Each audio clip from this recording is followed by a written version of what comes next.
James Elliott here, your tactical CXO advisor, with another in our practical series of strategic IT deployment for your organization. Wanted to start with a quick question: do you do backups? And the answer that a lot of people will give, yes, we have backups. But the real question is, do you have backups that work for your business? And so today we're going to talk about a couple of real simple points: practical business requirements, the types of backups, and most important when we talk about restoration.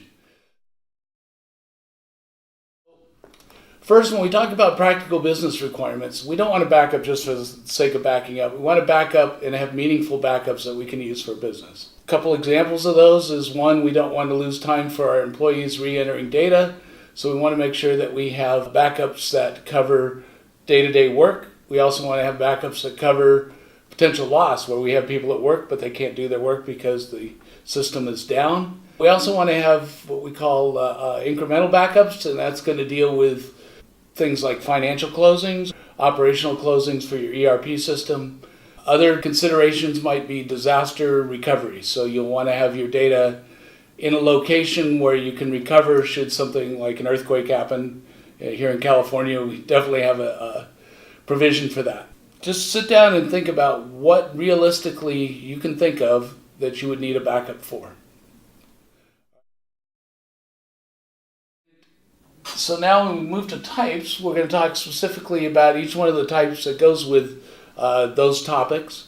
First type of backup, real-time backup. So real-time backup is where the data is as close to real-time, is backed up on a drive or could be a mirrored system. That data is basically available for retrieval in, say, like 15 minutes time. So take the system down, you would transfer over and bring it back up.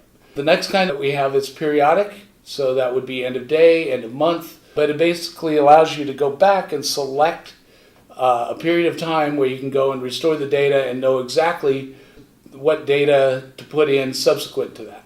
And the last type is what we call geolocation data, and that's data that's located in a different geographic region, usually different for kind of risk. So earthquake type data in LA, you would maybe back up in Dallas. If you're worried about tornadoes, say in Oklahoma, you may want to have your data located on the eastern seaboard. Moving now into our most important point, and that's the restoration of data, or what we call restore. Very important, the restoral of data is both planned for and tested. And we want to make sure that you understand that restoring John Doe's data because he lost a file last week is not what we consider a test of restoring data. We want to actually write out scripts for each type of the data loss so that both the technical team and the employees on the floor know exactly how to resolve their work and get back to where they were prior to the event that occurred, right? So have a script where we actually will pull the plug, say for example, on the system, and then we'll want to restore over to the other data. So we're going to basically simulate a drive failure, for example, on the primary database. We'll move over, switch everything over to the new system, and then we'll bring it back up, and then we'll have users actually test their data. So we'll say, okay, we know at 1:10 in the afternoon, system went down, we're going to test our last entries and make sure that we capture exactly where we left off. Next is we want to actually practice a periodic restore. So the same thing, we're going to, at this point, we'll say we need to restore to last night's data because we had a BitLocker virus. So we're going to restore the system, bring all the data back up online. Then we're going to instruct our employees to gather all the information and work that they did so that we can re-enter, basically recreate the day or part of the day or whatever the important part is. And then the last is, and this is usually because of some sort of natural disaster, but it could also be a internet outage or something like that. We want to test our geographical backup.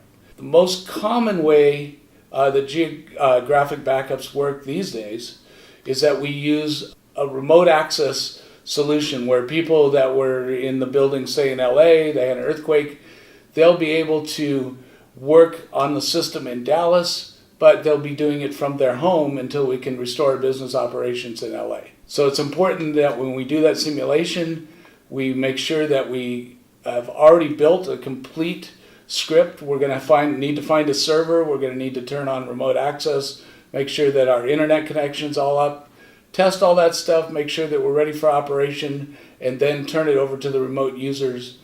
So you'll want to test that process beginning to end.